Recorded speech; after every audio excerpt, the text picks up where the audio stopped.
Assalamualaikum warahmatullahi wabarakatuh. Di sini saya akan menjelaskan tentang karbohidrat.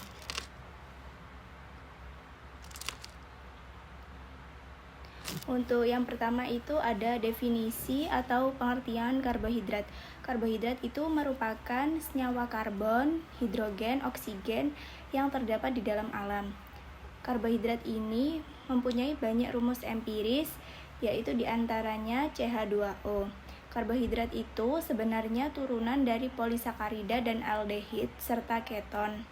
Nama karbohidrat ini berasal dari kenyataan bahwa kebanyakan senyawa dari golongan ini itu mempunyai rumus empiris yang menunjukkan bahwa senyawa tersebut adalah karbon atau hidrat dan memiliki nisbah 1, 2, dan 1 untuk C, H, dan O. Perbandingan jumlah atomnya itu H dan O. Dalam tubuh, karbohidrat itu berguna untuk mencegah tumbuhnya ketosis, pemecahan tubuh protein yang berlebihan, kehilangan mineral, dan berguna untuk membantu metabolisme lemak dan protein. Yang selanjutnya itu ada klasifikasi karbohidrat. Klasifikasi karbohidrat ini dibagi menjadi 4, yaitu ada monosakarida, ada disakarida, dan ada oligosakarida, dan yang terakhir itu ada polisakarida. Untuk klasifikasi monosakarida itu, monosakarida sendiri itu adalah jenis karbohidrat yang tidak dapat dihidrolisis menjadi gula yang lebih sederhana. Berdasarkan gugus fungsinya itu, jenis monosakarida ada 2, yaitu ada aldosa yang memiliki gugus fungsi aldehid, dan juga ada ketosa yang memiliki gugus fungsi keton, dan juga ada karbohidrat menurut jumlah atom karbonnya. Itu ada monosakarida, itu ada triosa, tetrosa, pentosa, dan heksosa. Untuk yang pertama itu ada monosakarida. Monosakarida ini yang paling sederhana biasanya itu disebut dengan gliseraldehid. Sedangkan ketosa yang paling sederhana itu adalah dihidroksiaseton. Monosakarida ini biasanya tidak berwarna, berupa padatan kristal, larut dalam air, dan sulit larut dalam larutan nonpolar. Dan yang selanjutnya itu ada disakarida. Disakarida itu adalah jenis karbohidrat yang terdiri dari 2 unit monosakarida yang terikat satu sama lain melalui ikatan glikosida. Disakarida ini terbentuknya itu melalui reaksi kondensasi, di mana 2 molekul monosakarida itu bergabung dengan pelepasan 1 molekul air. Disakarida adalah bentuk karbohidrat yang dapat ditemukan dalam banyak makanan, dan tubuh manusia ini dapat menguraikan disakarida menjadi monosakarida untuk digunakan sebagai sumber energi atau terbentuknya energi. Ini merupakan contoh tabel disakarida, di mana di disakarida ini terdapat maltosa, laktosa, dan sukrosa. Maltosa ini terdiri dari glukosa atau monosakarida penyusunnya itu glukosa dengan glukosa. Terus laktosa itu penyusunnya itu glukosa dan galaktosa. Sedangkan sukrosa itu penyusunnya ada glukosa dan fruktosa. Ini merupakan salah satu contoh reaksi disakarida dengan penyusun yaitu glukosa. Ini glukosa ditambahkan dengan glukosa dan berubah menjadi maltosa. Dalam monomer yang pertama ini terjadi pelepasan H, dan juga untuk monomer yang kedua ini terjadi pelepasan H pada C yang nomor 4. Sedangkan di monomer yang pertama ini pelepasan H-nya itu di C nomor 1. Dan setelah itu Setelah terjadi pelepasan H, dihidrasi, setelah itu membentuk H2O. Setelah terjadinya reaksi, maka terbentuknya maltosa dengan apa ini? Jadi setelah terjadinya reaksi itu terdapat O yang menjadi jembatan atau ikatan yang menghubungkan antara kedua ini atau kedua glukosa. Ikatan ini disebut ikatan glikosida. Untuk yang ketiga itu ada oligosakarida. Oligosakarida itu adalah hasil kondensasi dari 2 sampai 10 monosakarida. Atau bisa jadi itu dari 3 sampai 9 monosakarida. Oligosakarida itu dapat berupa disakarida, trisakarida, dan tetrasakarida. Disakarida itu merupakan hasil kondensasi 2 unit monosakarida. Contohnya itu ada laktosa, maltosa, dan sukrosa. Ini merupakan contoh struktur rafinosa atau trisakarida. Jadi trisakarida itu terdiri dari atas 3 molekul monosakarida, di mana antar molekul itu terikat dengan ikatan glikosidik. Sejumlah trisakarida dapat ditemukan bebas di alam seperti rafinosa. Untuk yang selanjutnya itu ada polisakarida. Polisakarida itu merupakan hasil kondensasi dari 20 unit monosakarida atau lebih dari 20 unit. Polisakarida ini terdiri dari homopolisakarida dan juga heteropolisakarida. Homopolisakarida itu adalah polisakarida yang terdiri dari unit monosakarida yang sama, sedangkan heteropolisakarida terdiri dari unit monosakarida yang berbeda.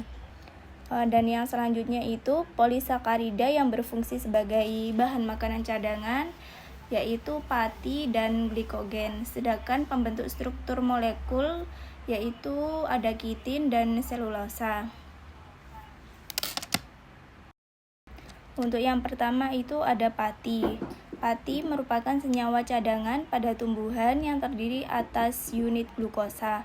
Pati terdiri atas 2 komponen homopolisakarida yaitu amilosa dan amilopektin.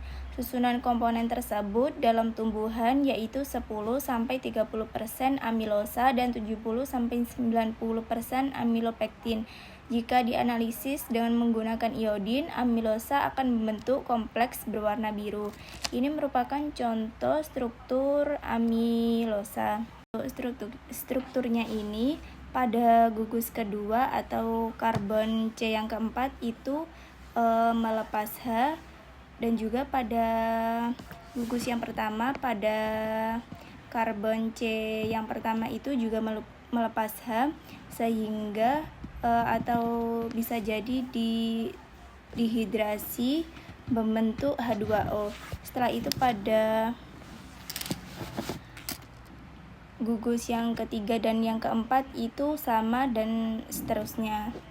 Untuk yang selanjutnya, amilopektin merupakan polimer glukosa yang terdiri atas rantai lurus dengan ikatan glikosidik 1-4 dan cabangnya terbentuk dengan ikatan 1-6. Amilopektin akan memberikan perubahan warna merah violet jika dianalisis dengan iodin.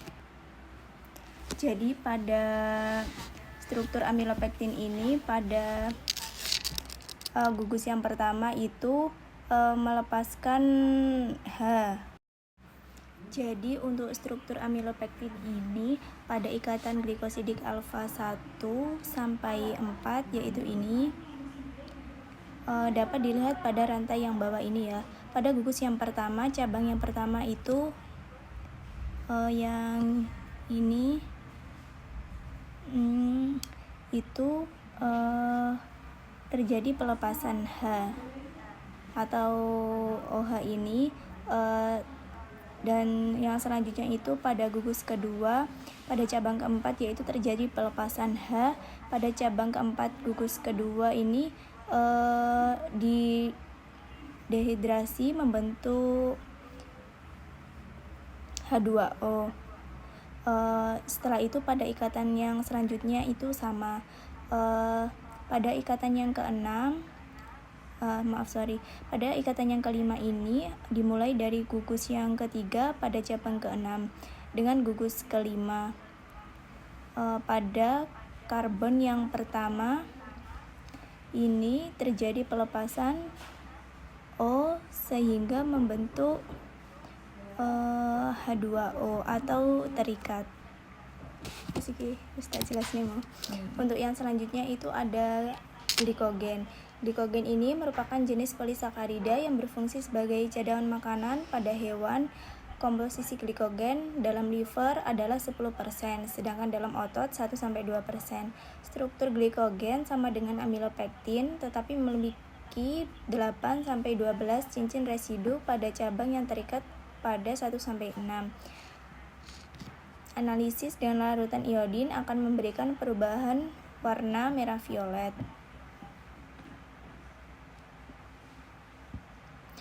Untuk yang ketiga itu ada selulosa. Selulosa merupakan homopolisakarida yang terdiri atas 100-1000 unit beta glukosa. Proses polimerasi melalui proses kondensasi dengan ikatan glikosidik 1-4 antar molekul glukosa.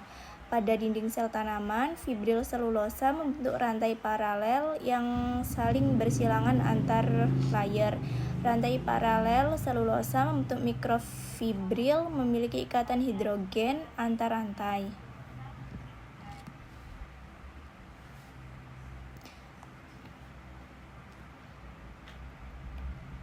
Dan untuk yang selanjutnya ini ada alat dan bahan yang akan digunakan untuk metode uji karbohidrat. Untuk alatnya ini bisa dilihat ya. Dan untuk bahan yang digunakan itu ada larutan Fehling A, Fehling B, glukosa, sukrosa, amilum, NaOH 10% dan juga indikator PP serta larutan iodium konsentrasi 0,1 N.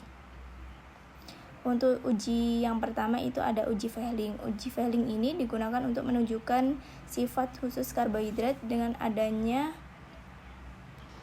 karbohidrat reduksi. Cara ujinya itu masukkan larutan sampel fruktosa, glukosa, maltosa dan amilum ini sebanyak 2 mili. Dimasukkan itu ke dalam tabung reaksi. Setelah itu ditambahkan Fehling A dan Fehling B masing-masing 2 mili. Setelah itu ditambahkan NaOH sebanyak 4 tetes, lalu dipanaskan pada api Bunsen, lalu amati perubahan yang terjadi. Setelah diamati perubahan yang terjadi itu, kalau reaksinya positif itu akan membentuk endapan merah bata. Ini merupakan contoh reaksi dari uji Fehling. Untuk yang kedua ada uji Mortes. Uji Mortes ini dilakukan untuk mengetahui adanya gugus alkali dengan reaksi pendamaran. Cara ujinya yaitu masukkan sampel sebanyak 5 mili. Sampelnya itu fruktosa, glukosa, dan sukrosa serta maltosa dan amilum. Dimasukkan ke dalam tabung reaksi dan tambahkan NaOH sebanyak 5 mili. Kemudian dipanaskan di atas Bunsen, lalu amati perubahan yang terjadi. Jika reaksinya positif akan berwarna kuning tak berendapan. Untuk yang ketiga itu ada uji Seliwanov. Uji Seliwanov ini dengan cara menambahkan 2 mili larutan sampel yaitu yogurt A, B, C, D, E, dan F. Kemudian tabung reaksi yang berisi sampel ini dipanaskan dalam air mendidih selama 3 menit lalu dinginkan di bawah air yang mengalir. Jika reaksinya positif itu akan membentuk warna merah.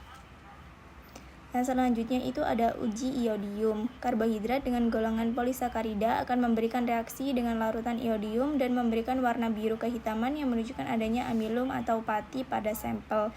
Cara ujinya yaitu masukkan larutan atau sampel sebanyak 5 mili, kemudian tambahkan iodium sebanyak 5 tetes, ke dalam masing-masing sampel, lalu amati yang terjadi. Kemudian jika reaksinya itu positif, akan membentuk warna biru.